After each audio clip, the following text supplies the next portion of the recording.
Assalamualaikum warahmatullahi wabarakatuh. Selamat berjumpa kembali dengan saya Timbul Darjai, CGP Angkatan 9 dari SMK Negeri Tembara, Kabupaten Temanggung, Jawa Tengah. Pada kesempatan kali ini saya akan menyampaikan hasil diseminasi tentang budaya positif di sekolah, yaitu materi tentang keyakinan kelas, 5 posisi kontrol, dan segitiga restitusi. Diseminasi ini disampaikan di hadapan kepala sekolah beserta Bapak Ibu Guru di Sekolah SMK Negeri Tembara. Mudah-mudahan diseminasi ini bermanfaat dan bisa diterapkan oleh seluruh Bapak Ibu Guru di sekolah. Selamat menyaksikan. Terima kasih. Baik, Assalamualaikum warahmatullahi wabarakatuh. Yang kami hormati Ibu Astar Aswini SPD MPD selaku Kepala SMK Negeri Tembara. Yang kami hormati Bapak Ibu Wakil Kepala Sekolah SMK Negeri Tembara dan seluruh Bapak Ibu Guru, pendidik dan tenaga kependidikan SMK Negeri Tembara. Baik, pertama-tama marilah kita memanjatkan puji syukur kehadirat Allah SWT yang telah melimpahkan rahmat-Nya sehingga pada kesempatan siang hari ini kita bisa bertemu berkumpul dalam keadaan sehat walafiat tanpa kurang suatu apa. Pada kesempatan kali ini, pertama saya mengucapkan banyak terima kasih kepada seluruh Bapak Ibu yang berkenan hadir untuk mengikuti acara kegiatan diseminasi budaya positif modul 1.4 pendidikan guru penggerak. Dan pada kesempatan kali ini nanti rekan kami Bapak Timbul Darjai akan menyampaikan diseminasi budaya positif. Namun sebelumnya marilah kita sejenak menundukkan kepala untuk mengawali kegiatan pada kesempatan hari ini agar bisa berjalan dengan lancar. Berdoa menurut agama dan kepercayaan masing-masing dipersilakan.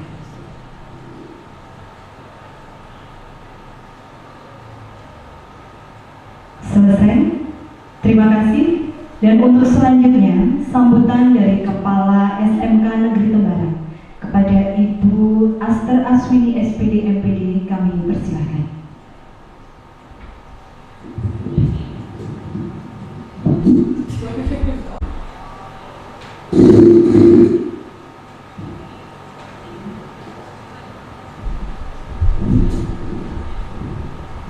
Assalamualaikum warahmatullahi wabarakatuh. Yang terhormat Ibu Bapak calon guru penggerak Bu Haji Wani SPDI, Ibu Sri Handayani STGR Sarjana Teknik Guru, kemudian Pak Timbul Darjai Eskom. Yang terhormat Bapak Ibu Guru SMK Negeri Tembara. Pertama-tama marilah kita panjatkan puji syukur kehadirat Allah SWT yang telah memberikan nikmat rahmat karunia kepada kita semua rezeki kesehatan sehingga kita bisa melaksanakan kegiatan diseminasi dan diskusi budaya positif di SMK Negeri Tembara. Bapak Ibu yang saya hormati, terima kasih atas waktu dan kesempatan untuk berkolaborasi, berdiskusi dengan Bapak Ibu Guru yang lain agar tercipta budaya positif di SMK Negeri Tembara. Jadi budaya positif ini harus dibiasakan dulu ya, sesuatu yang menjadi kebiasaan karena dilakukan terus-menerus akhirnya akan menjadi budaya.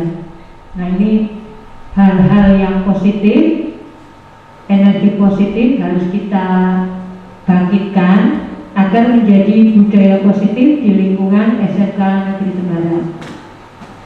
Semuanya tidak terlepas dari kerjasama atau kolaborasi dari semua pihak, Bapak Ibu guru, karyawan, para siswa, dan warga SMK Negeri Tembara, juga dengan pihak luar. Ya, jadi dengan pihak-pihak terkait kita juga harus bisa berkolaborasi. Tapi minimalnya ada budaya positif yang ada di lingkungan SMK Negeri Tembara. Ini tinggal kita gali ya, karena sudah menjadi suatu kebiasaan, tapi mungkin ada yang tenggelam ya, atau mungkin ada kebiasaan baru yang perlu kita approve, kita tingkatkan lagi supaya menjadi suatu budaya. Terima kasih atas waktu dan kesempatan Bapak Ibu semuanya untuk kegiatan diseminasi dan diskusi budaya positif. Kurang lebihnya saya mohon maaf. Saya akhiri. Wassalamualaikum warahmatullahi wabarakatuh.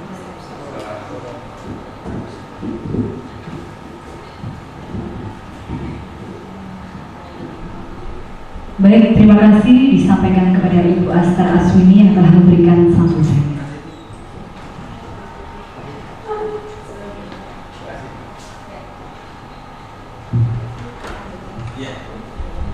Baik Bapak Ibu, jadi untuk kesempatan kali ini nanti kita ada dua kegiatan. Yang pertama nanti ada kegiatan tentang pemimpin dalam pengelolaan sumber daya yang akan disampaikan oleh saya dan Ibu Asih.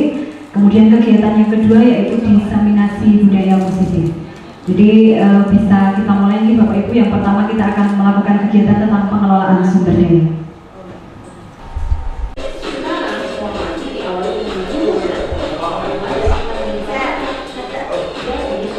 Gerakan kakinya.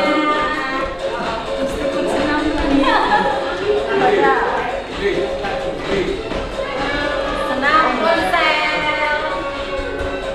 SMK Tembara. SMK Bisa. SMK Hebat.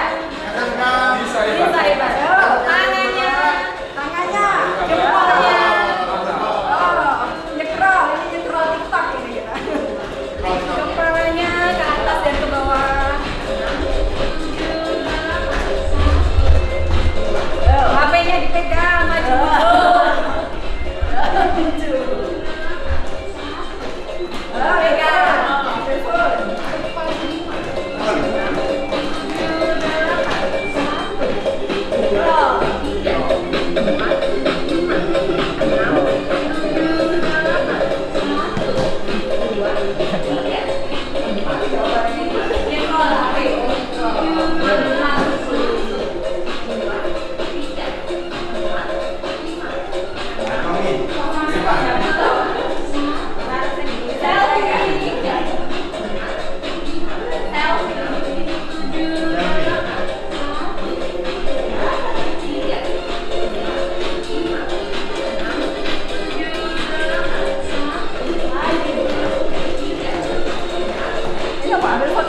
Telepon.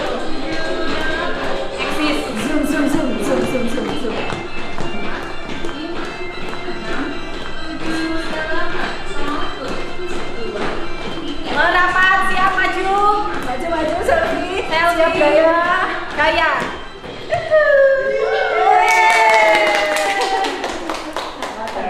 Ini senam ponsel namanya.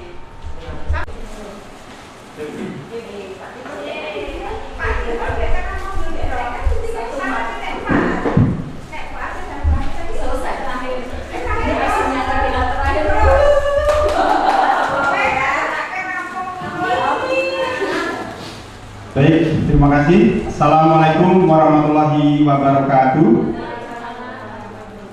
Yang terhormat Bapak Ibu guru SMK Negeri Tembara yang hebat, yang berbaik hati. Terima kasih sebelumnya sudah menyempatkan waktunya untuk bisa menghadiri acara diseminasi budaya positif yang nanti akan saya presentasikan. Namun sebelumnya, yang pertama, marilah kita senantiasa memanjatkan puji syukur kepada Allah Subhanahu wa Ta'ala yang telah melimpahkan segala rahmat, hidayah, inayah, dan berbagai kenikmatan pada kita sehingga di kesempatan ini kita dapat bertemu dalam suasana yang bahagia, yang hangat, yang sehat tanpa halangan suatu apapun. Untuk itu telah kita lahirkan, kita ikrarkan dengan bacaan tahmid alhamdulillahirabbil alamin. Salawat serta salam senantiasa kita aturkan kepada baginda Rasul Muhammad SAW yang selalu kita ikuti syariatnya dan selalu kita tunggu-tunggu, kita nanti syafaatnya mulai di dunia hingga nanti di yaumul qiyamah nanti, amin Allahumma amin. Bapak Ibu sekalian yang berbahagia, hari ini saya akan mencoba diseminasi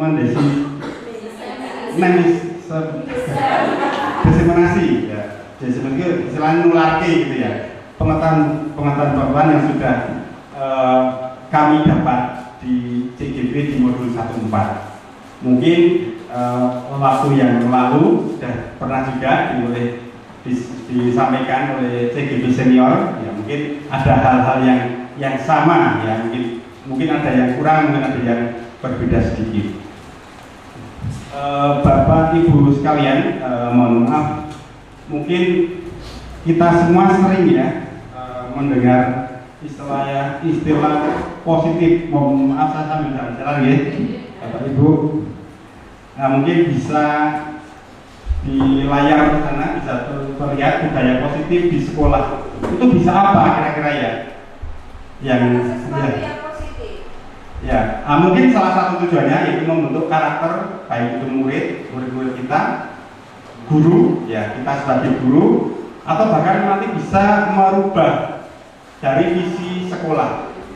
Setelah kita nanti menyadari ternyata nilai positif yang ada di siswa kita itu berbeda dengan yang kita pikirkan saat ini.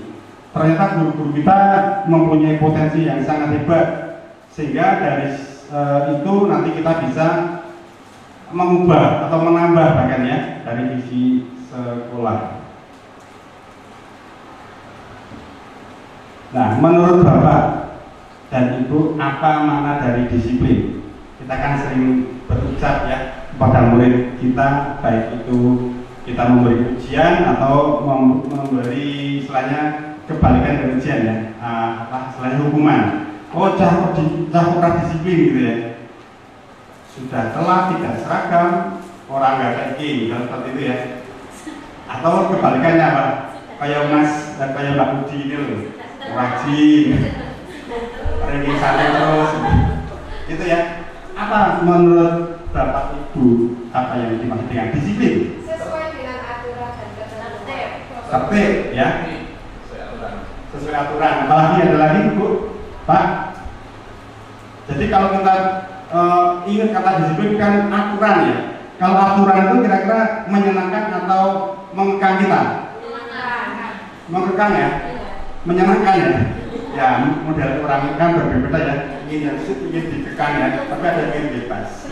Oke, kita lihat apa makna disiplin. Jadi disiplin itu menurut bahasa sumbernya itu disiplina yang artinya belajar. Itu menurut Socrates dan Plato. Makna asal dari kata ini yaitu berkonotasi dengan disiplin diri dari murid-murid Socrates dan Plato.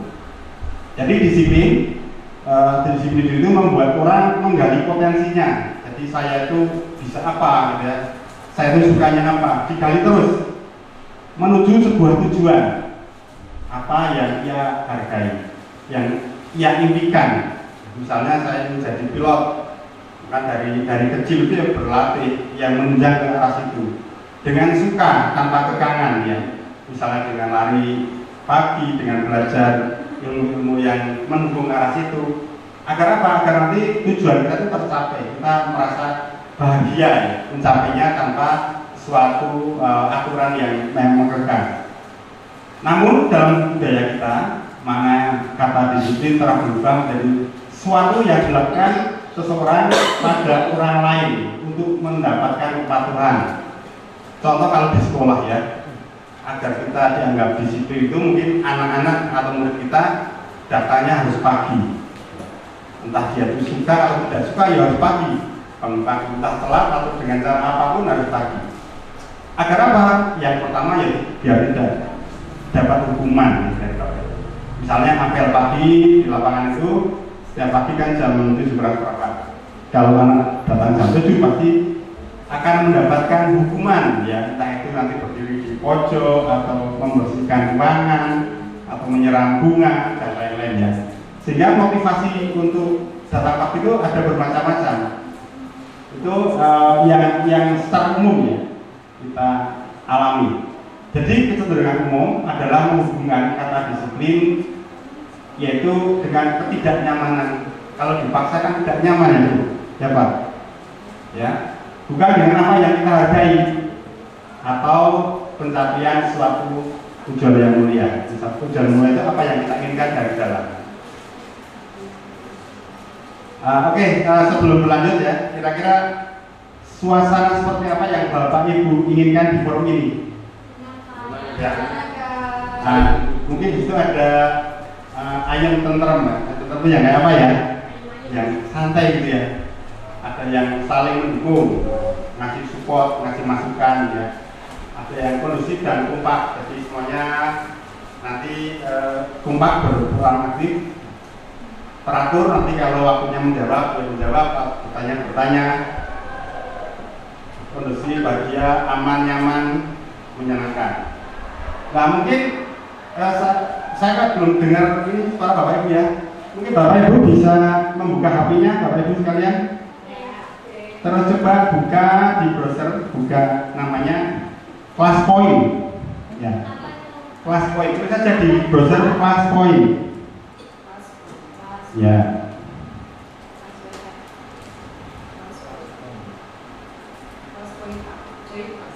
Ya, Join Class.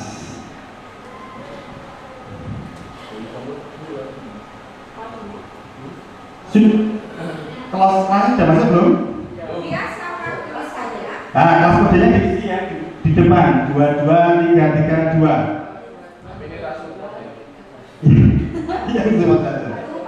Ya, kalau sudah nanti di nama itu tuliskan nama Bapak Ibu sesuai dengan undangan yang ada di dari kelas kemarin ya, tapi dengan huruf kapital. Misalnya Gusnun, Heri, gitu ya, Budi. Bisa masuk? Oke. Masukkan nama ya, nama misalnya Bu Ari tulis Ari huruf kapital. Sudah masuk? Oke, kalau sudah masuk silakan nanti dapat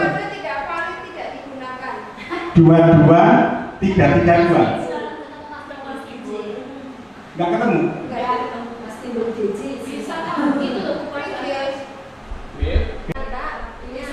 Ya, waduh. Itu yang apa? Tadi yang paling banyak ternyata yang A, yang menyenangkan. Ya. Yang H itu yang apa? Ya, agak berimbang. Yang satu-satu yang B dan C. Ya. Oke. Ini sambil saya mencoba hasil dorongan kemarin ya, yang sekarang sedang penutupan. Oke, jadi kebanyakan ini yang pilih yang D ya, paling banyak Bapak Ibu sekalian. Yang D itu apa? Yuk kita lihat. Yang D itu yang ayam tentrem, ini ayam-ayam ya. Oke, jadi suasana hari ini untuk melakukan pertemuan ini kita sepakat ya, yang ayam tentrem gitu ya. Nanti kita bisa menerjemahkan masing-masing. Baik, kita lanjut. Kita mengingat kembali ya. Anak-anak juga ingin seperti itu ya. Anak-anak murid-murid kita waktu dalam pembelajaran yang kondusif, yang nyaman, yang rukun, yang teratur gitu ya.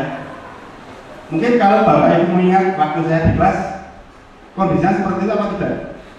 apa ada yang tegang lah, ada penerima hitung-hitung umat takut ya.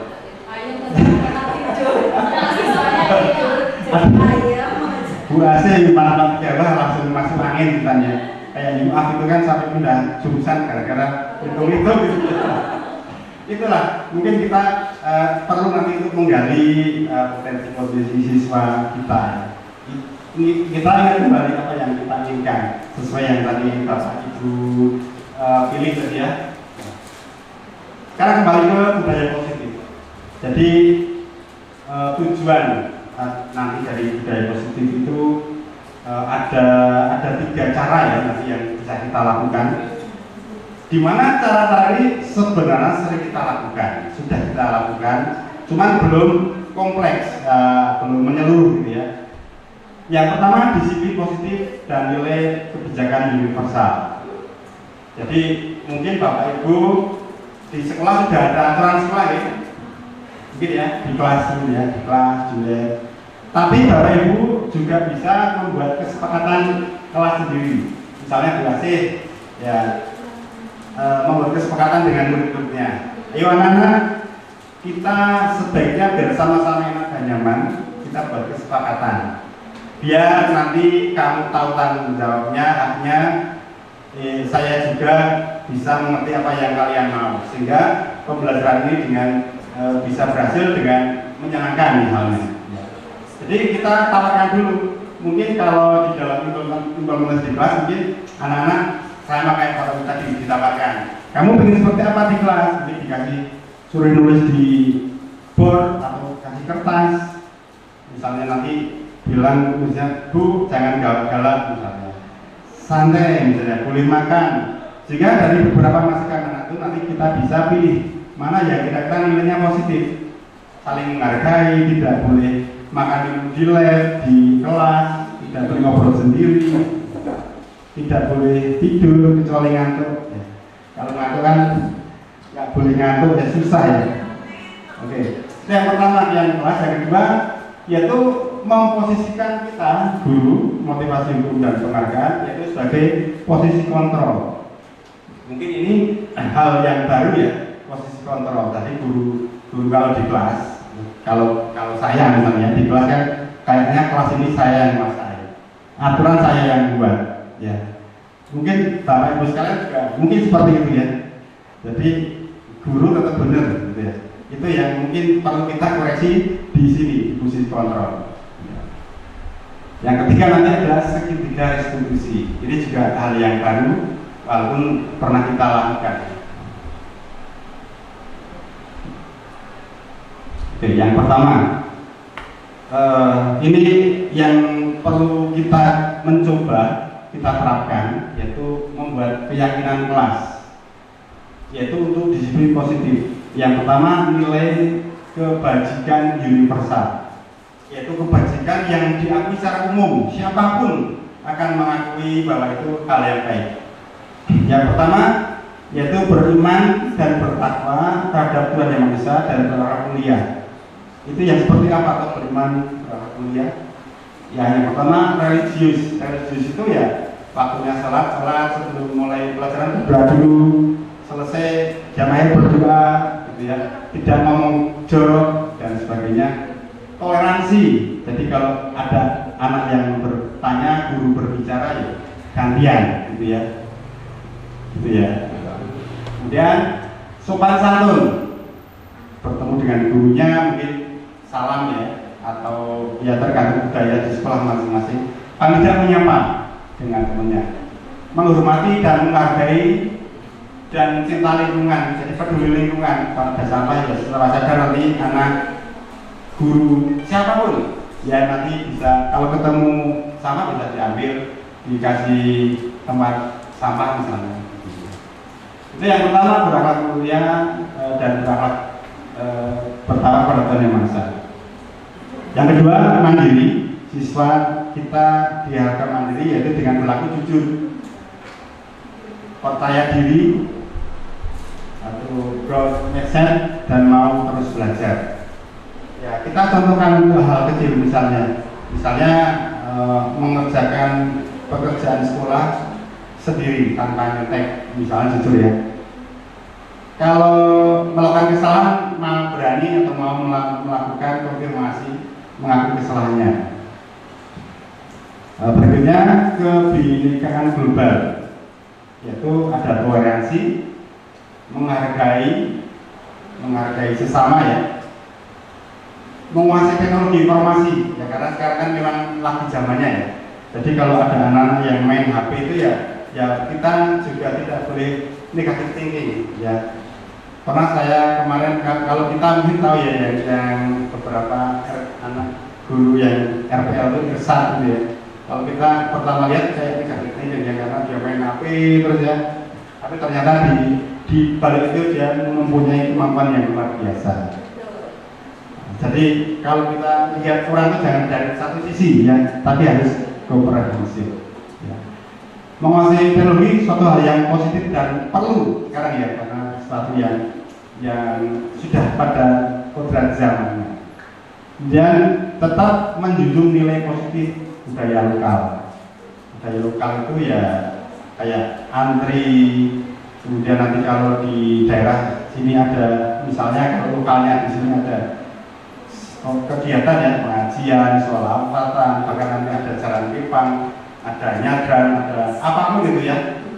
Itu budaya lokal harus tetap dihargai dan digalakkan. Berikutnya nilai kebajikan individual yaitu gotong royong, yaitu bekerja sama antar kelas, antar siswa, antar guru dalam menangani murid gitu ya, murid dalam membereskan kelas dan sebagainya. Kemudian berkolaborasi, mungkin Bu Kati sudah, Bu Hani dengan Bu Asi, saya dengan Pak Kusnun. Jadi antar guru bisa berkolaborasi, antar siswa bisa berkolaborasi, bahkan antar kelas, antar jurusan juga nanti bisa berkolaborasi membuat suatu produk misalnya. Kemudian saling membantu, peduli dan empati. Jadi kalau misalnya kalau saya lihat ada salah satu anak ya, kalau bapak ibu kenal Ani itu ya, di RP itu kan hanya pendiam, menyendiri, malu gitu. Tapi saya lihat ada anak temennya yang peduli, selalu membantu. Wis guru waktu praktek gitu ya. Tapi kalau guru-guru ya ada yang peduli, ada enggak saya lihat. Ayo nggak peduli malah nyendiri ya. Kamu kok gini, kok gitu dan sebagainya. Kalau saya kan termasuk yang peduli. Iya, saya termasuk peduli. Ayo Ani gimana? Apa yang nggak bisa? Harus pelan gitu ya. Kemudian bernalar kritis, ya punya prinsip, punya pendirian. Jadi misalnya kalau di jurusan ya, tarik Elin, RPL itu ini sangat dibutuhkan punya pendirian, bernalar kritis, itu termasuk mengeluarkan ide. Saya ingin membuat alat ini dengan cara seperti ini, jadi tidak harus tiru konten ya, tidak harus bertemunya. Kemudian kreatif, yaitu mampu memunculkan ide, mencoba hal yang baru. Misalnya tadi ya ada mencoba hal baru, kalau pelajaran dengan kuisis, misalnya seperti itu, dengan Jamboard atau dengan match point. Kalau kita belum pernah mau mencoba kan masih gampang ya, tapi lama-lama akan terbiasa. Oke, itu beberapa contoh. Dan sekarang teori motivasi, masih ingat ya Bapak Ibu? Kalau kita bicara kan gampang ya, Mas, motivasimu apa masuk RPL? Saya akan ceritanya gitu. Mungkin yang Bu Hani juga misalnya, Mbak, kamu kok ambil jurusan elektronika, motivasinya apa? Gitu ya. Temannya di sini, diminta orang tua karena yang nggak bayar dan sebagainya ya. Nah, sekarang kita lihat di sini dari motivasi. Jadi motivasi apapun itu ada 3 ya, digolongkan ada 3. Yang pertama, untuk disiplin tadi katanya ya. Motivasi yang pertama itu menghindari hukuman atau ketidaknyamanan. Saya biar aman, biar nyaman, biar nggak dihukum, ya saya ngikuti aturan, biar dikatakan sebagai orang yang disiplin. Misalnya saya datanya biar tidak terlambat, biar tidak disinggung oleh guru kepala sekolah, biar tidak dilebih sama Pak teman-teman saat ruangan. Pak mau makan itu bisa seperti, sehingga saya mengerti rada basic. Jadi tidak dihukum. Hukum itu kan ada yang usaha, ada yang harus bayar uang, ada dengan kata-kata yang setiap hari seperti itu kan menyedihkan sekali, itu termasuk hukuman sosial ya. Itu tujuan motivasi disiplin yang pertama. Yang kedua yaitu agar mendapatkan penghargaan atau imbalan, jadi supaya mendapatkan sesuatu dari orang lain. Misalnya biar besok kalau saya ini berangkat pagi, biar besok waktu ada guru favorit biasa dapat hadiah, dapat amplop gitu katanya, dapat piagam, biar saya disegani oleh murid-murid yang dan guru yang lain. Mungkin di antara kita kan nggak tahu ya motivasinya kita seperti ini. Yang ketiga yaitu motivasinya itu menjadi orang yang merdeka.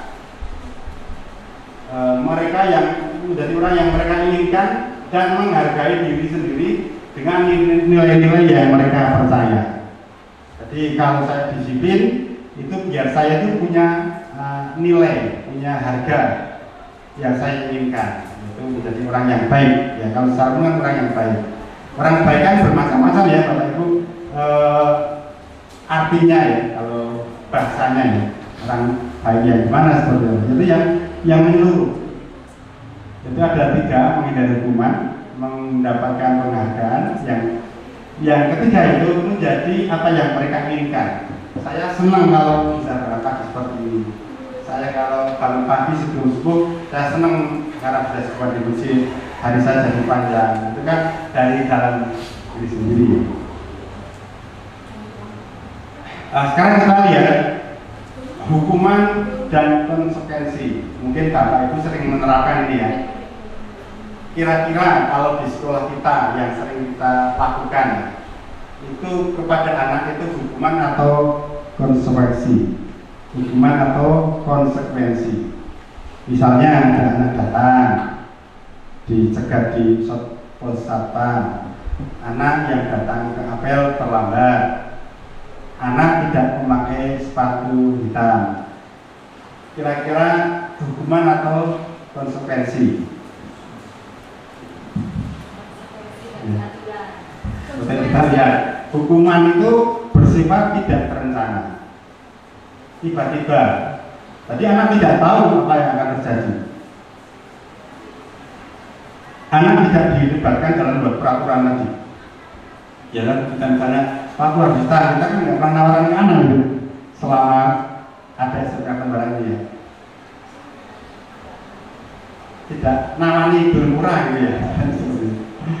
Tanpa ada kesepakatan atau pengarahan yang jelas. Jadi satu arah, guru-guru berkumpul, kita buat aturan seperti ini, biar anak dari disiplin, gitu ya.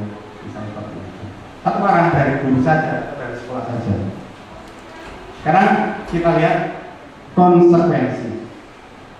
Jadi konsekuensi itu sudah terencana, sudah disepakati, baik guru, siswa, sekolah, dan warga yang lain.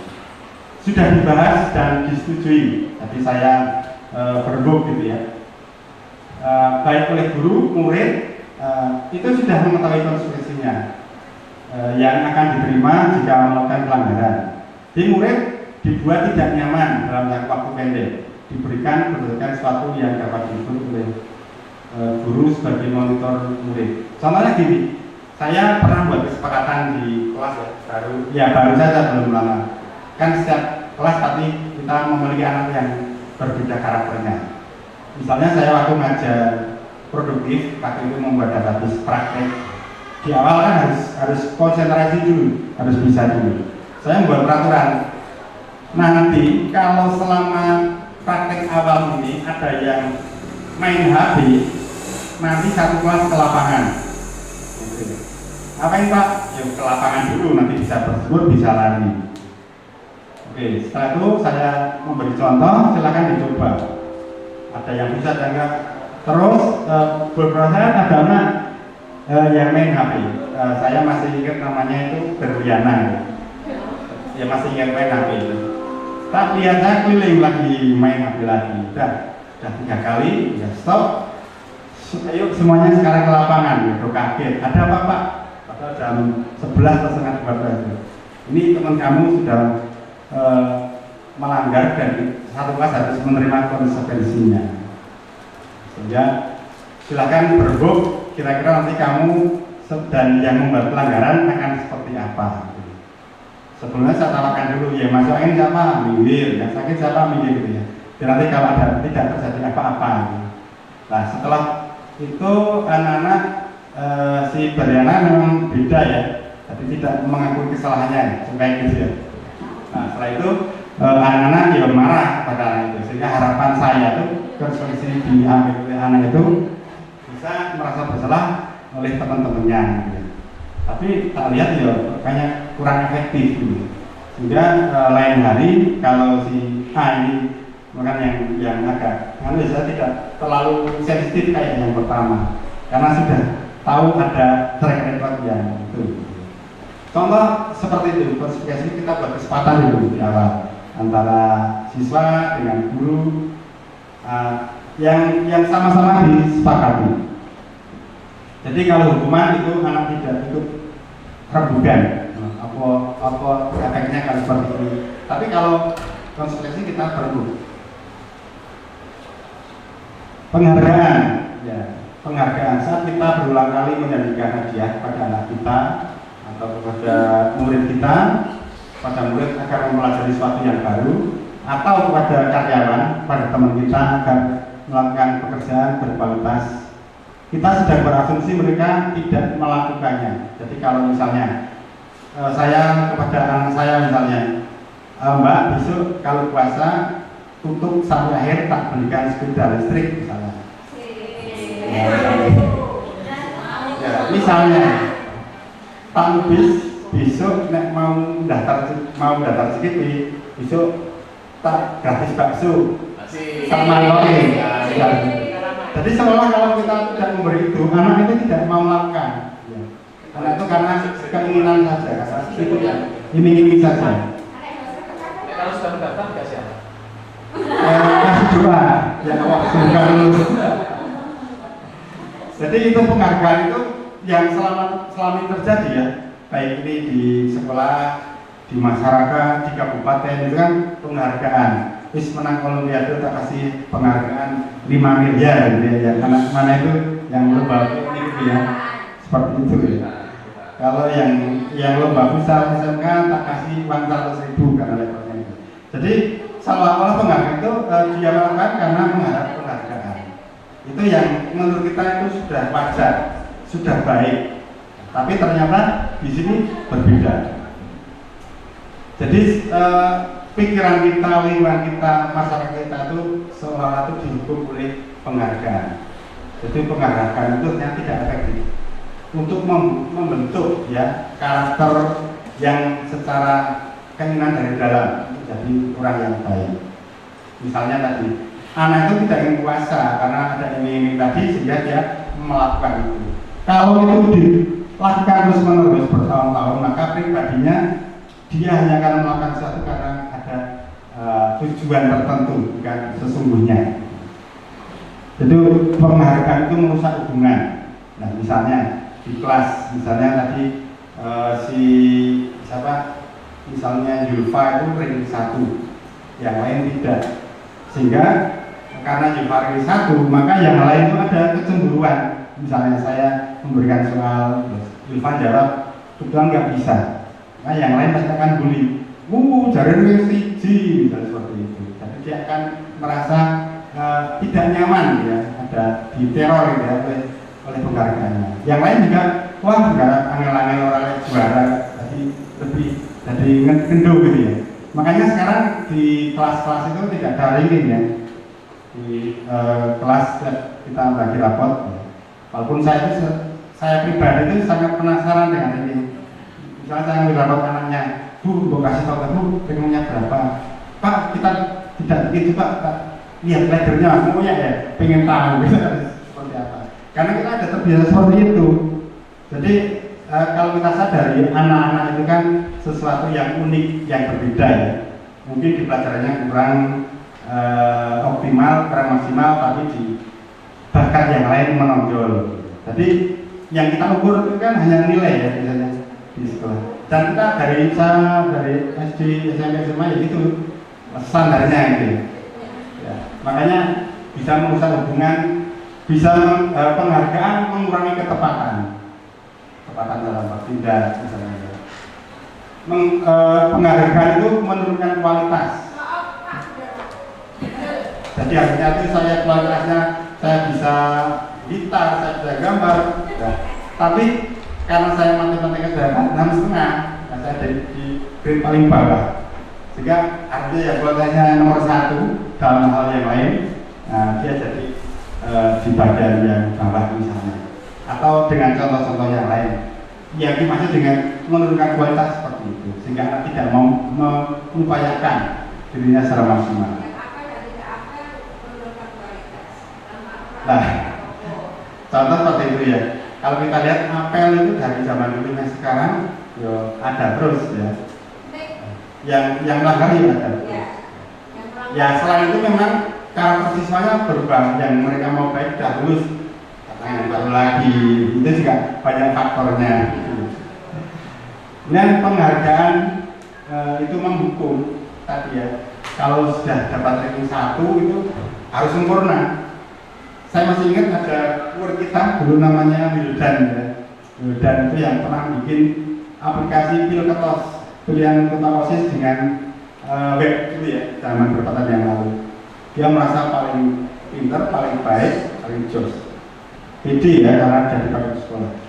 Waktu dia PKL di Jogja waktu itu ternyata ada dari siswa kelas lain, sekolah lain itu lebih jos ya. Lebih jos ada lagi, tapi dia nggak mau ada lagi ya, sehingga anak itu kesannya itu kayak kayak stres itu, stresnya kejiwaan, ke psikis. Jadi waktu ke sekolah itu harus diantar mbahnya, sampai seperti itu.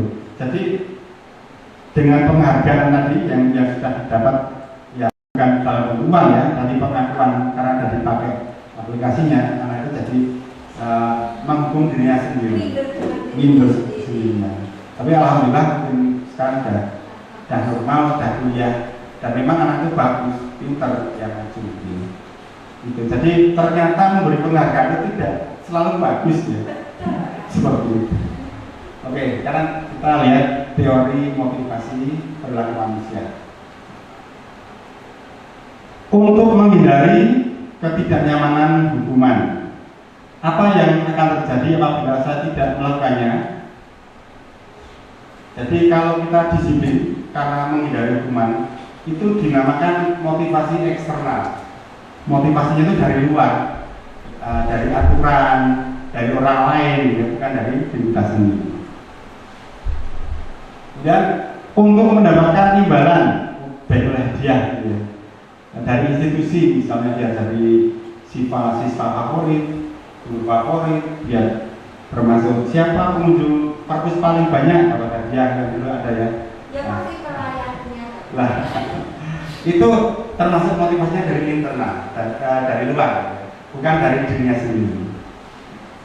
Dan untuk menghargai diri sendiri, saya akan menjadi orang yang seperti apa yang bisa saya lakukan. Nah, ini baru tujuan disiplin, yaitu dari internal. Saya ingin apa yang bisa saya lakukan. Saya akan memaksimalkan diri saya sendiri. Itu yang kita lihat dari internal, dari diri kita. Jadi posisi kontrol itu guru itu punya 5 posisi kontrol ya. Yang pertama yaitu penghukum. Bapak Ibu pernah menghukum anaknya? Pernah. Sering ya? Sarang Pak, saya Pak. Membuat rasa bersalah? Pernah. Sarang Pak. Mas, jangan sama saya yang mungkin. Saya sarang Pak. Boleh. Saya hukum jangan jadinya antemi gitu. Hukum takut benar. Pemantau misalnya Pak Amin misalnya. Mas, turun kali ini kasih berarti mantau ya. Atau misalnya sedang titik Bu Hari, misalnya Bu Sinung titip kelas saya sedang ada rapat di Semarang. Bu Sinung mantul saja. Ye, kerjanya belum tugas wali. Besok laporan kembali. Bu, sisi orang barang mau guyonai. Misalnya seperti itu. Pemantau, sebagai teman, misalnya ada masalah, tidak bisa membakui si itu dijumpai sama Bu Arin ya. Iya Mbak, ini loh Bu sih. Tadi ngobrolnya santai kayak teman gitu. Yang ketiga sebagai manajer. Manajer itu ya melihat apa yang terjadi, menganalisa, memberi solusi. Kalau anak salah itu sampai tidak merasa bersalah, tapi dia bisa memberikan solusi terhadap dirinya sendiri.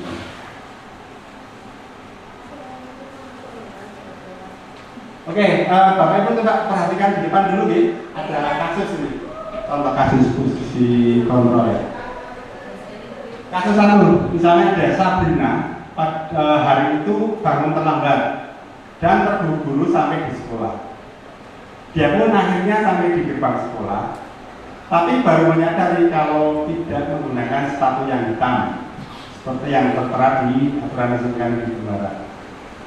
Ya, di depan pintu kelas, Pak Lukman itu sudah berdiri gini, sambil memperhatikan sepatunya Sabrina.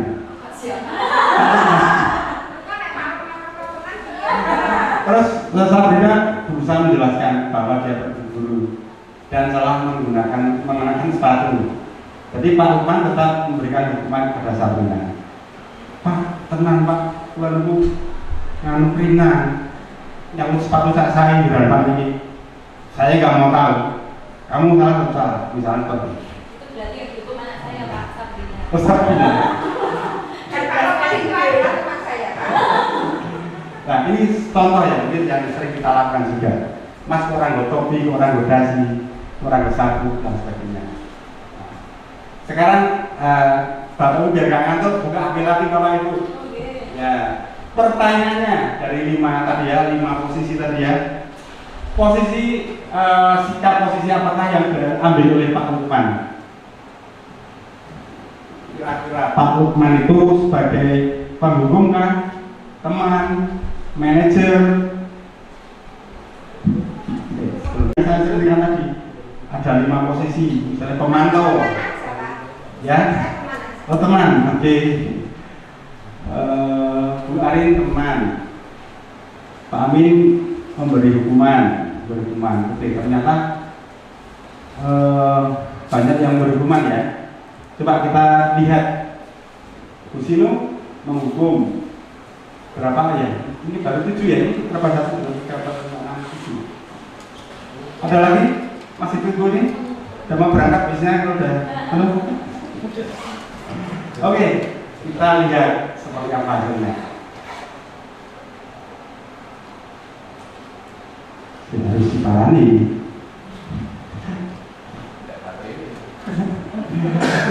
Oke. Oh iya langsung. Malam semua nih. Penghukum kok yang kemarin. Saya ceritakan tadi ada 5 posisi, misalnya pemantau. Ya, oh teman, oke. Bu Arin teman, Pak Amin memberi hukuman. Oke, ternyata banyak yang berhukuman ya.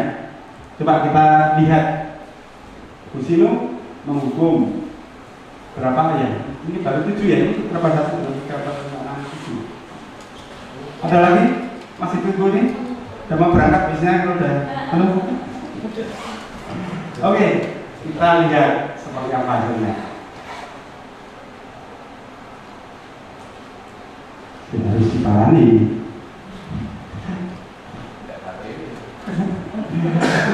Oke. Oh iya langsung. Malam semua nih. Penghukum kok yang kemarin. Ternyata jawabannya adalah penghukum. Tepuk tangan untuk yang jawab penghukum. Penghukum, nah, yang manajer itu cita-cita dari kecil kita jadi manajer. Jadi apapun kondisinya ya manajer jawabannya.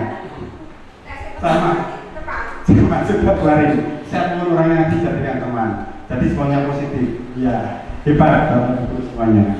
Baik, kita lihat terlihat tegas dalam kalimat Pak Lukman, tetap bersikeras pada peraturan yang berlaku dan mengatakan ya sudah, kamu sudah melanggar peraturan sekolah, kamu salah. Ya. Sudah terlambat, salah pula orang sepatunya. Segera buka sepatumu. Jadi si Sabrina suruh buka sepatunya. Kalau tidak bisa mengenakan warna sepatu sesuai peraturan, jadi Sabrina kalau nggak pakai sepatu hitam itu suruh buka nyopot sepatunya. Kemarin juga ada sebuah pertanyaan, bagaimana kalau dari pagi buka sepatu akhirnya kakinya melepuh-melepuh, misalnya seperti itu. Karena di area sini kan banyak yang ini yang keras itu ya, bikin apa ya seperti itu. Tidak mau telah melanggar peraturan sekolah. Kalau tidak sanggup ambil sepatu di rumah atau diantarkan sepatu ke sekolah. Jadi boleh kamu ambil sepatu di rumah, silahkan boleh. Atau minta diantarkan sepatu ke sekolah, boleh orang tuanya. Kan kita tidak tahu Sabrina itu rumahnya mana ya. Apakah cuma Rumput sini, apakah di Sari, gitu ya. Jadi sekarang copot sepatumu, silahkan belajar tanpa sepatu seharian. Saya juga sering melihat di sini ngambil di kesifan ya, sepatu yang tidak hitam kan sering dibawa anak-anak. Itu yang terjadi di kita, realnya seperti itu. Nah, sikap kita, siapapun guru di sini pasti akan seperti itu ya, Bapak Ibu. Pasti Pak Guru itu ya ada alasan. Tidak asal galak, tidak asal seperti itu, tidak asal baik terus jadi teman, pasti ada alasannya. Mungkin ya Pak Lukman itu berpikiran kalau Sabrina tak biarkan, maka teman-teman yang lain akan seperti itu besok, akan menyimpulkan aturan. Mungkin seperti itu. Tapi di sini kan ya kalau dari teorinya kan kurang pas kalau itu. Kasus 2 sekarang. Anto dan Dino sedang bermain bersama di lapangan basket dan tiba-tiba terlibat dalam sebuah pertengkaran dan adu mulut, ya. Dino pun menjadi emosi dan mengadakan kontak fisik, menarik kemeja Anto dengan kasar sampai 3 kancingnya lepas. Nah, pada saat itu guru piket langsung melerai mereka. Misalnya guru piketnya Pak Kusun ya, mas, ayo kelas sekolah dan seperti itu ya. Di sebagai kepala sekolah bergoyang menenangkan keduanya. Jadi mungkin Bu Aster itu menenangkan keduanya. Terutama Dino, sepertinya kamu saat ini sudah marah sekali ya, karena Bu Aster kan lembut nadanya ya. Nah, jadi Dino langsung, yang tadinya begini langsung, iya Bu, langsung tenang gitu ya. Mendengar itu Dino pun mengatur bercerita, wah si Anto tuh ini Bu nendang saya dan sebagainya. Akhirnya mengatur cerita, akhirnya Ibu Suti itu Bu Aster ini melanjutkan bahwa membuat kesalahan ada hal yang manusiawi. Dino kan biar pelan ya. Dino membuat kesalahan ada hal yang manusiawi. Dia kan semakin tinggi lagi artinya kan, semakin tenang, maksudnya berkurang gitu ya. Kemudian Dino memikirkan cara lain yang mungkin lebih efektif karena saat ini Dino sedang berada di ruang kelas sekolah. Nah, pertanyaannya lah ini, boleh PKP lagi ya, biar nggak ngantuk Bapak Ibu. Posisi kontrol apa yang telah dipraktikkan oleh kepala sekolah? Ini coba saya restart lagi ya. Ini saya ingin mendengar suara yang manis dari Bapak Ibu ya. Berikan suara yang terlembutnya. Suara terindahnya tolong dimasukkan ke jawaban saya. Langsung aja rekam. Ya. Enggak salah nih ngomong aja. Kontrol, pemantau, penghukum, manajer, teman. Ada 5. Ya, dia itu penghukum, bukan kontrol, penghukum, teman, pemantau, manajer, penghukum. Jadi ada 5, pilih guru kepala sekolah itu sebagai apa dalam kasus ini? Apakah dia memangku saja? Oh, Ibu Arin ya sudah ngirim, Bu Arin, Pak Amin sudah ngirim. Sudah 7. Sinung sudah bersama, Pak Wisnu sudah. Oke, karena malu suaranya salah-salah bahasa, jadi minta untuk tidak diperdengarkan. Nanti biar Pak gurunya yang mendengarkan. Terus sekarang aku tertarik dengan medianya ini, Pak. Mas Poin. Ya Bu, bisa nanti Bu, nanti Terus coba. sekarang aku pengen belajar ini. Wah, ada tarifnya, Bu. Ada tarifnya. Protes toh? Saya terus sama yang Protes, edukasi. Pak. Beras. Oh gratis Bu dengan saya. Gratis. Plus kopi, Pak. Oke, tadi Bapak Ibu ini berbagi media juga ya. Ternyata saya di kelas kemarin juga itu waktu saya ambil kuis atau ulangan itu tidak merasa sedang ulangan, kayak sedang guyon, sedang mengeluarkan suaranya, sedang memperlihatkan pekerjaannya di video, kan bisa video juga ya. Kami jelaskan misalnya, saya membuat database ini tabelnya ini. Jadi anak kayak syuting itu, tapi senangnya pura-pura atau sebenarnya saya nggak tahu kemarin ya dengan media seperti ini. Oke, pertanyaannya tadi sudah dijawab oleh masing-masing Bapak Ibu. Sekarang kita lihat yaitu ternyata jawabannya sebagai manajer ya. Posisi kontrolnya dari Bu Kepala itu sebagai manajer. Karena apa? Karena yang pertama melerai kemudian menenangkan, menstabilkan tadi hati yang bergejolak tadi ya, yang ingin mengambil dan sebagainya tadi, sehingga tadi luruh langsung tenang dan menganalisa peristiwanya. Kenapa? Ternyata dia itu nyenggol nggak sengaja, sehingga dia ngatain baju juga karena emosi saja, tidak dari dalam hatinya benar-benar ingin bermusuhan gitu ya. Kemudian dimediasi, terus dia ya, memberi solusi, mencari solusi. Ya udah nanti Dino biar menjahitkan kantong bajunya si Anto, biar nanti jadi Anto tidak dimarahi oleh ibunya di rumah. Jadi setelah itu mereka didamaikan jadi sahabat baik lagi. Akhirnya tidak ada masalah karena sudah ada manajer yang baik dari Bu Aster. Oh ya, karena ditunggu kan Bu Aster ya. Pertanyaan kedua, tapi Bapak Ibu nggak usah jawab ini, kita lihat saja di sini. Bagaimana Dino dikuatkan? Bagaimana Anto dikuatkan oleh Bu Suti? Sing tantemi dikuatkan, sing antemi ya dikuatkan kalau akan berdoa ya. Itu yang Dino. Tadi Bu Suti bilang ini, Dino, sepertinya saat ini kamu sedang marah. Jadi kayak menenangkan itu ya. Dan wajar, semua orang juga bisa melakukan kesalahan itu. Jadi misalnya gitu ya. Jadi kalau anak yang ada melanggar itu ya tenangkan dulu. Misalnya tadi Sabrina itu ya wajar, aku ya punan ini dong, perinan gitu ya. Dianalisa dulu. Orang kelai apa ditenangkan dulu biar itu merasa tidak lalu disalahkan. Dan bagaimana menenangkan si Anto ya? Dikuatkan seperti apa? Si Anto itu yang di bredel demi itu. Ibu Suti balik bertanya kepada Anto, hal apa yang bisa dilakukan Dino untuk memperbaiki masalah yang kamu perbuat? Jadi yang tadi dari foto ditanya, Mas kira-kira apa yang bisa dilakukan Dino biar kamu tuh tidak kena masalah nanti waktu pulang? Jadi ditenangkan dengan nada yang jangan bentak ya kalau sedang mengalami sesuatu. Jadi dua-duanya hebat ini Bu Kepala ini, yang korbannya juga dikuatkan, pelakunya juga dikuatkan, jadi semuanya jadi baik.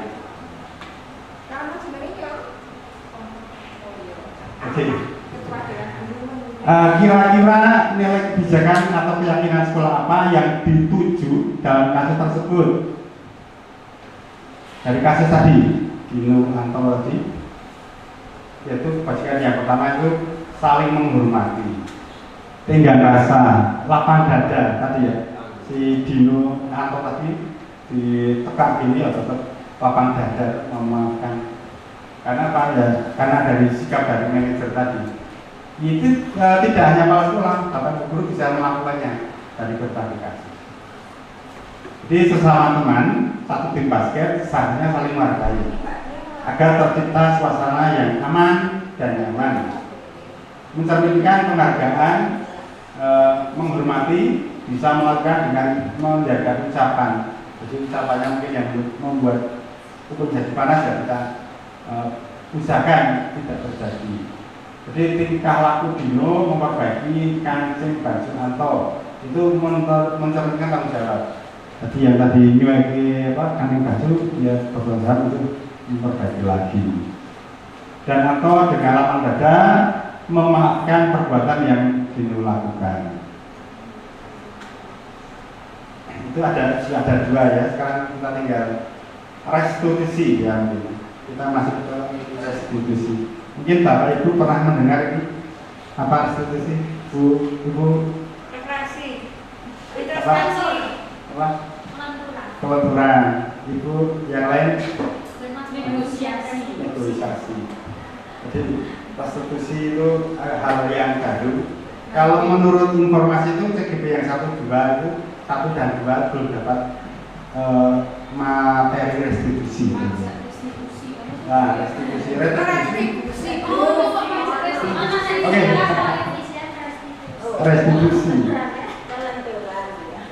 Restitusi. Nah, itu belajar dari kesalahan dan memperbaiki hubungan.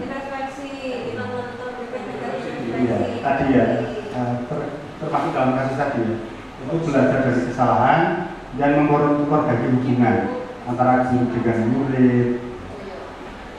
Restitusi adalah tawaran, bukan paksaan. Ya. Menuntun untuk melihat ke dalam diri. Terus kamu atau bagaimana kamu untuk menyelesaikan masalah Dino tadi dari masalah? Kan ditawari. Udah, ya udah kamu tak gantiin aja, itu kan bukan tawaran ya, tapi semacam paksaan. Dan fokus pada karakter bukan tindakan. Jadi si Anto misalnya kalau musik karakternya Dino memang cepat panas gitu ya, itu juga perlu perlakuan yang berbeda masing-masing anak itu. Ada yang kurang diisi, isinan, kan anak-anaknya seperti itu. Di sini ya. Dengan dikuatkan dulu, fokus pada solusinya, bukan pada permasalahannya. Jadi kalau sudah seperti itu, udah. Sekarang solusinya apa? Kita pikirkan bareng-bareng.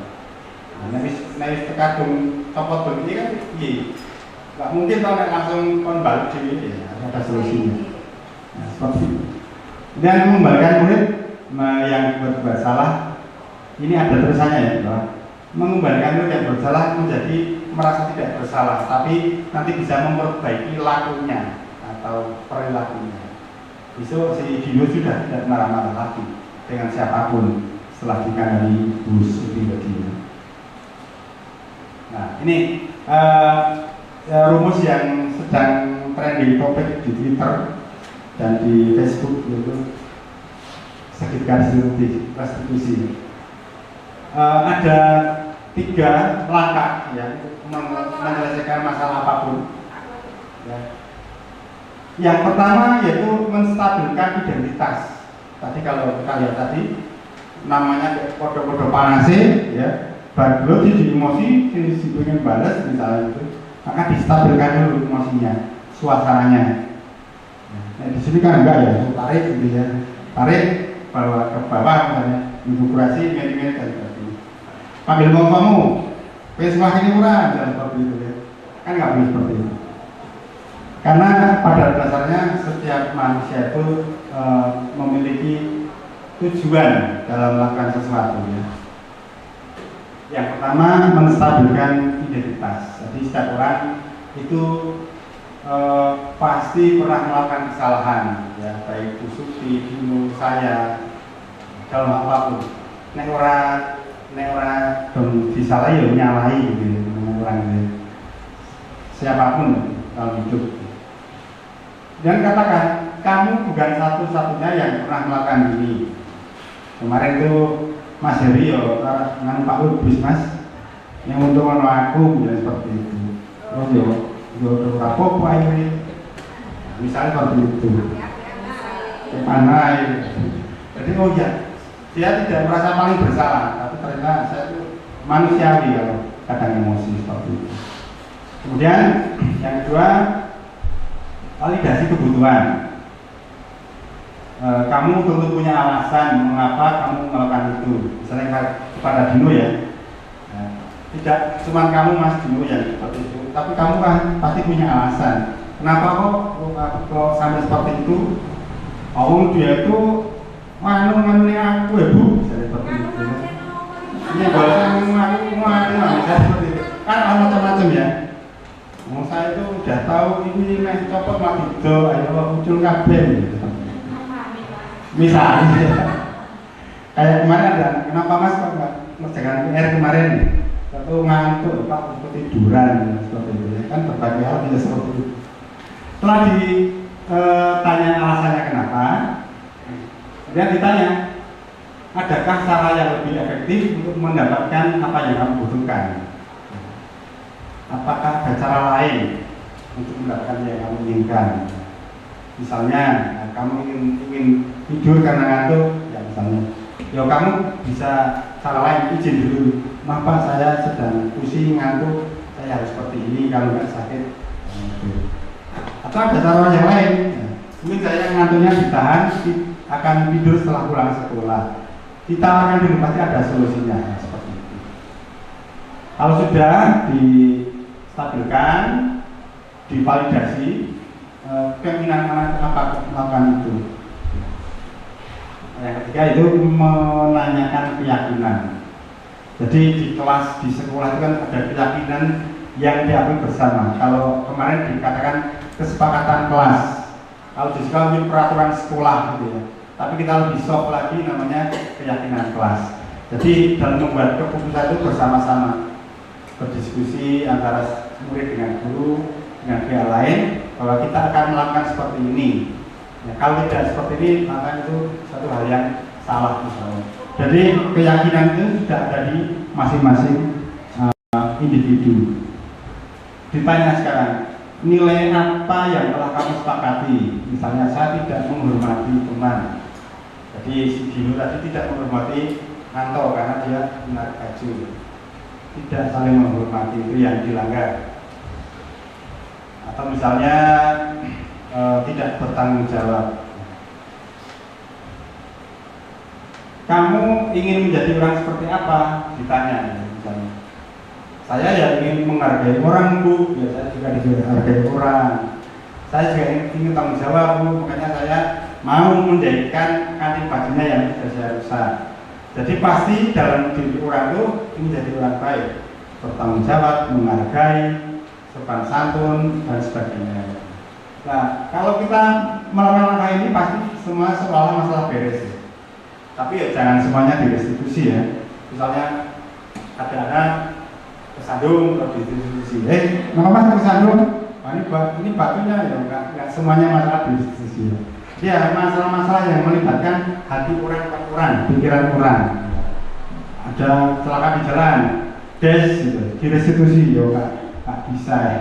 Jadi ini jalan manajemen sekolah untuk menerapkan sisi positif. Di sekolah pun tidak seperti itu. Misalnya di kantin sedang susuan, ada kelas yang pecah, juga bisa direstitusi. Ya kita ya harus menempatkan yang di mana. Gitu. Jadi beberapa kasus yang sering terjadi, ini ada solusi terbaru ya. Selain peraturan, kesepakatan ada yang lebih sama-sama memanusiakan manusia ini juga restitusi. Anak yang salah tidak merasa bahwa saya merasa pernah berbuat salah, terus dia akan berlarut ke masa depan, ke kehidupan berikutnya. Misalnya saya dulu pernah ngambil buah tetangga gitu, tapi tidak kekurangan, aman, tidak ada orang satupun yang tahu. Tapi sampai sekarang itu saya orangnya yang punya sudah meninggal misalnya, saya tetap merasa bersalah sampai besok. Ya misalnya sama. Kalau salah nih kalau mau salah pripun Kak? Lagu Bu. Nah itu lagunya Didi Kempot itu. Wong salah orang, bener ngaku salah. Nah itu sekitar restitusi mungkin kemarin juga saya tuh mencoba menerapkan gitu ya. Tapi belum lengkap gitu ya. Misalnya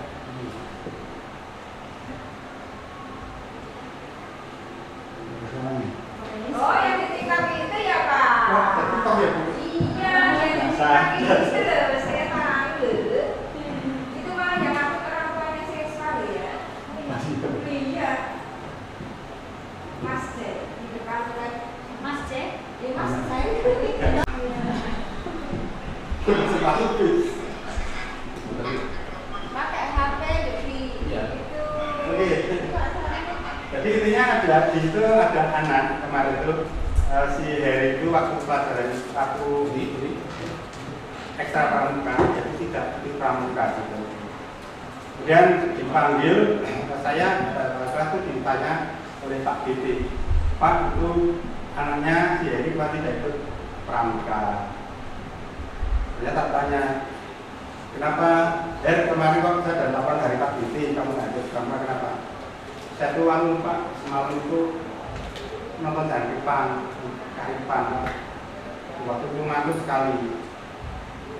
Terus kamu apa yang kamu lakukan? Saya nggak ikut Pak, saya bolos dan sebagainya. Terus saya ditanya,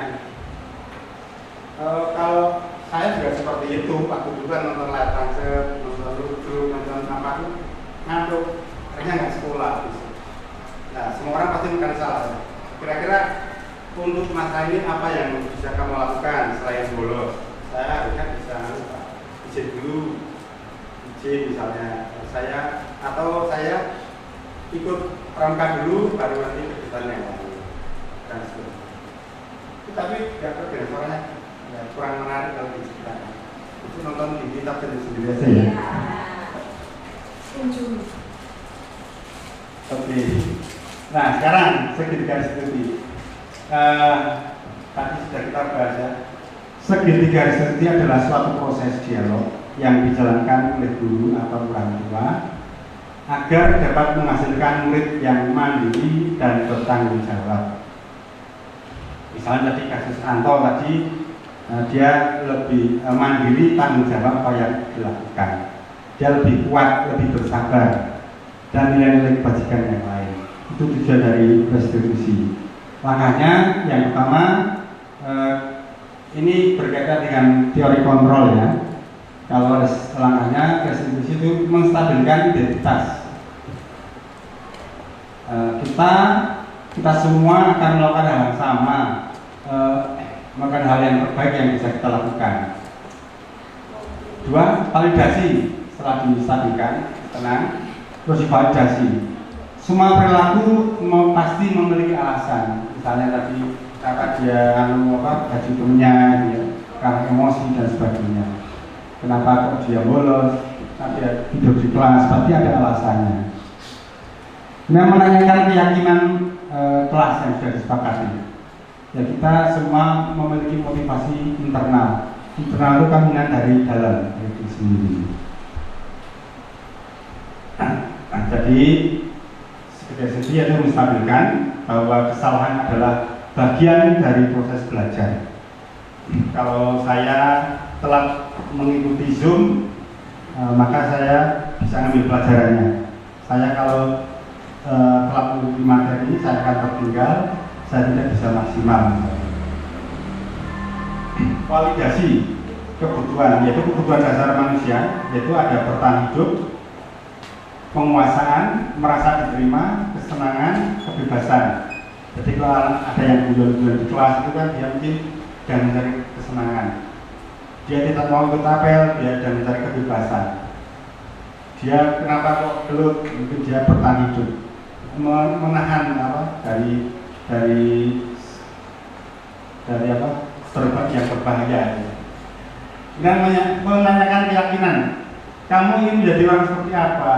Apa yang nilai yang diajarkan keluargamu tentang hal ini? Apa yang kamu percaya tentang bagaimana orang harus memperlakukan orang lain? Jadi meyakinkan harusnya seperti apa kita dalam bersikap dan bertindak. Nah ini sudah dirangkum identitas gagal, identitas sukses, ya. Hukuman. Jadi semua yang bersifat hukuman, suatu yang menyakitkan, tidak nyaman, mendapatkan korban, mendapatkan keadilan. Ya. Anak tersakiti, perilaku agresif pasif itu jadi meningkat kalau gitu ya. Kalau sering dicubit oleh ibunya di rumah ya dia di sekolah akan nyubit kancani, ya. Denda. Sistem tidak akan berjalan bila murid tidak takut. Nah, misalnya kalau ngapel kok nilai murid panik kabeh sak kelas, nggak mau ya, kita nggak terjadi seperti itu. Ya. Itu kalau bentuknya hukuman. Berlaku hanya pada sebuah institusi, tidak berlanjut pada kehidupan nyata. Misalnya, Mas setiap ketemu guru salam, cium tangan misalnya seperti itu. Besok ketemu di jalan di tontonan jari depan, kamu gurunya malah menengahi, kadang nyenggol gitu ya. Karena dihukum di sekolah ya. Gitu. Karena hukumannya. Peraturan adalah kamu harus begini, kamu harus begitu. Ya. Jam 5, jam 3 harus pulang, nggak boleh main, harus sudah mandi. Setengah 5 harus sudah berangkat ngaji, misalnya seperti itu. Murid tidak membenci, murid atau anak itu jadi membenci peraturan.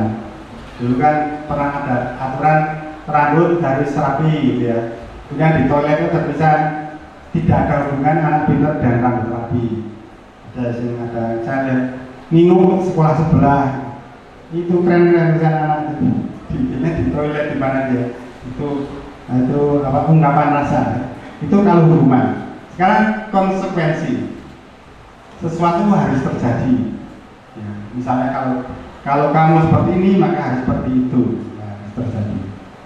Tidak nyaman anak untuk jangka waktu yang pendek karena wah aku juga HP kunangan jadi aku arah dikini kalau Pak Guru misalnya seperti itu. Korban bisa diabaikan, murid atau anak dibuat tidak nyaman, penguatan hanya bertahan dalam jangka waktu pendek selama mengikuti pelajaran saya. Memerlukan monitoring dan survei terus menerus. Jadi orang dipantau ya anak arah guyon lagi, arah dolanan HP lagi. Membantu menerapkan mengikuti peraturan. Itu contoh konsekuensi. Hukuman gagal. Artinya gagal dalam mendidik membentuk karakter ya. Dengan restitusi itu merupakan pilihan bagi anak diberi pilihan. Kamu mau jadi anak baik atau enggak? Jadi pilihan anak sendiri. Menguatkan untuk murid atau anak dalam jatuh waktu yang panjang. Jadi anak akan merasa dirinya harus seperti ini, harus baik dan sebagainya. Si korban mendapatkan ganti. Jadi korbannya misalnya atau tadi diganti dengan perlakuan yang baik tanggung jawab oleh si pelakunya. Jadi merasa jadi baik lagi. Di masalah terpecahkan, masalah apapun ya. Murid belajar bertanggung jawab, fokus pada pencegahan masalah dalam waktu yang panjang, pemecahannya juga. Apa yang kamu yakini, apa yang bisa kamu lakukan untuk memperbaiki masalah ini. Murid menghormati dirinya sendiri dan orang lain. Itu kalau kita benar-benar melakukan restitusi. Begitu Bapak Ibu sekalian, segitiga restitusi mudah-mudahan kita bisa mencoba, kita bisa menerapkan dan nanti kita bisa rasakan hasilnya. Mungkin dari lingkup kelas dulu saja. Satu kelas dulu yang tak dengan restitusi, dengan yang konsekuensi, dengan yang hukuman. Kita bedakan karakter anak akan seperti apa. Tapi memang ada tantangan karena kalau kita di kelas ini hanya 2 jam, besok kelas yang lain di Barno ya, bisa nanti di bar lagi. Tapi tidak setiap di kelas kita terhadap diri kita mungkin anak-anak akan berperilaku yang lain yang lebih aktif dan lebih positif. Demikian Bapak Ibu sekalian, diseminasi yang sudah saya lakukan mudah-mudahan bermanfaat. Terima kasih atas kesediaan waktunya mengikuti sampai selesai, sampai jam istirahat sudah selesai. Kurang lebihnya saya mohon maaf. Saya Assalamualaikum warahmatullahi wabarakatuh.